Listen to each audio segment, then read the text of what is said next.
اور وہ مختلف چیزیں کہہ رہے ہیں کہ آدھی رات کو عدالتیں بھی جنرل باجوہ نے اس لیے کھولیں کہ عمران خان صاحب آرمی چیف کو سیک کر سکتے تھے.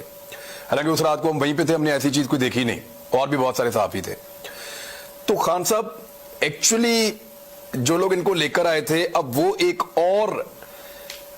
اور پروپیگنڈا کر رہے ہیں کہ ایکچولی کبھی رجیم چینج ہوا ہی نہیں تھا, ہم تو عمران خان کو سپورٹ کر رہے تھے.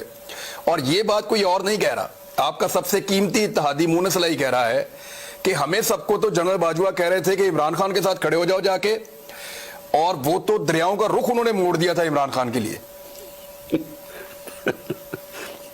دیکھیں عمران, واقعی جنرل باجوہ نے اپنی دریاؤں کا رخ موڑا سر. میں آپ کو بتاؤں, میں پھر سے میں پہلے بھی ایک دفعہ کہہ بیٹھا ہوں کہ میں جب بڑا ہو رہا تھا نا, یہ اسی گھر میں زمان پاک میں, تو میری والدہ ہمیشہ, میری 4 بہنیں تھیں, میں اکیلا بھائی تھا, وہ ہمیشہ ان کو یہ کہتی تھی کہ مجھے تو اس بیچارے پہ ساری فکر ہے, یہ بڑا ہی سیدھا ہے, یہ ہر قسم کی بات مان لیتا ہے, ہر قسم کو ٹرسٹ کر لیتا ہے, تو یہ تو بیچارہ رول جائے گا دنیا میں. تو میں ساری زندگی جب میں اپنی ماں کو کہتا تھا, یہ نہیں پتا تھا باقیوں کو بھی رول دے گا. اچھا کہنا چاہ رہا ہوں کہ میں ساری زندگی اپنی ماں کو کہتا تھا, میں کہا مجھے امی کیا فرق پڑا, جو بھی دنیا کرتی تھی میں تو کامیاب ہو جاتا ہوں. میں اپنی ماں کو ہمیشہ کہتا تھا.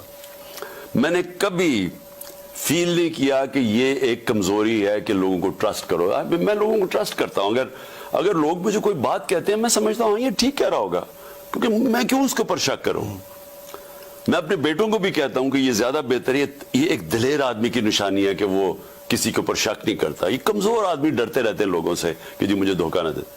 لیکن میں نے پہلی دفعہ, جو میری جنرل باجوہ سے میرے 3.5 سال گزرے ہیں, پہلی دفعہ میں نے ریلائز کیا کہ یہ کتنی بڑی میری کمزوری ہے, کیونکہ میں اس کو ٹرسٹ کر لیتا تھا.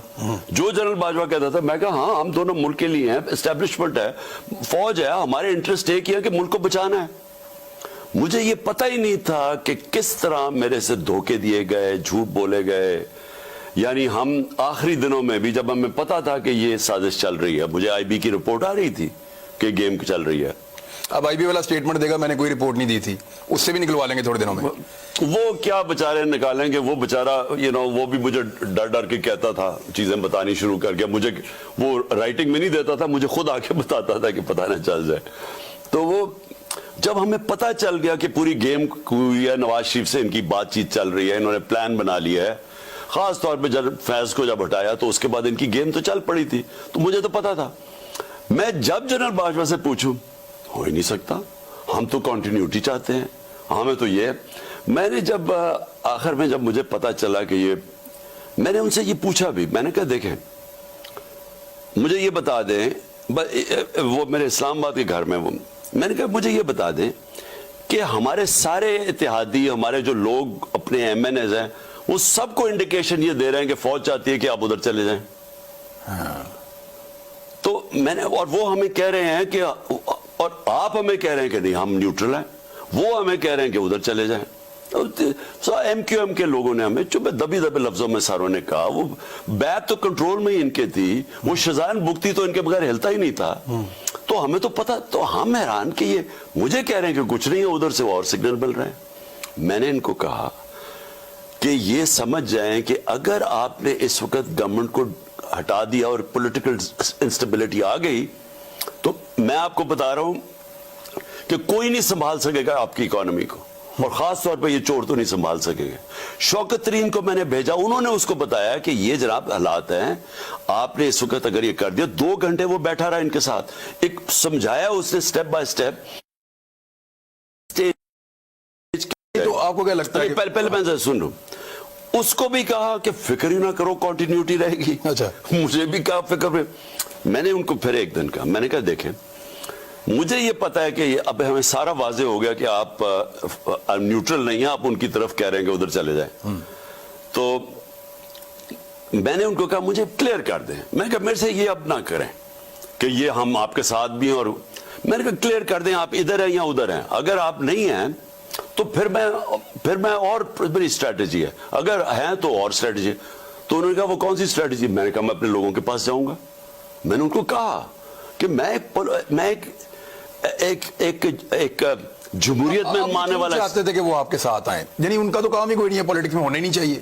میں یہ کہہ رہا ہوں ساتھ نہیں آئے کہ یہ آپ جو ان کو ساروں کو کہہ رہے ہیں کہ ادھر چلے جائیں. اچھا ٹھیک ہے، ہمارا یہ جو رجیم چینج آپ یہ کہتے کھل کے آ جائیں. میں کب مجھے بتا دیں کہ اگر آپ نے فیصلہ کر ہی لیا ہے تو پھر میں نے ساری زندگی کیا، میں تو عوام کے کندھوں پہ آؤں.